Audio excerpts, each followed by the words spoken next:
tulikuwa company ilikuwa ina plan kuanguka around mwezi wa 4 mwezi wa 5, so we had no jobs and so they say we have to reduce on people waende nyumbani, and then wakisharudi nyumbani then we'll see kama utarudi ama something like that will happen. So this is what makes me to tell you what really happened. Mimi nikabaki na Victor. Mrembo akaenda nyumbani. Mrembo akatuambia siporudi mwezi wa 6 ama 7, twende mimi na yeye tumtolee vitu kwa nyumba, kwa sababu hata kuwa analipa landlord kama ako nyumbani. Okay? Mrembo alikuwa anaishi Miriam Spring.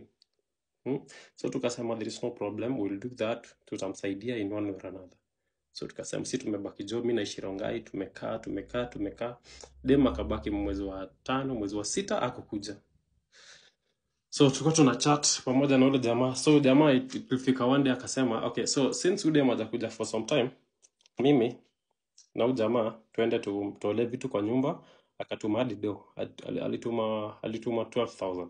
Akasema mnisaidie kutoa tu hizo vitu kwa nyumba na mchukue hadi siku nitarudi Nairobi nikuje nichukue vitu zangu.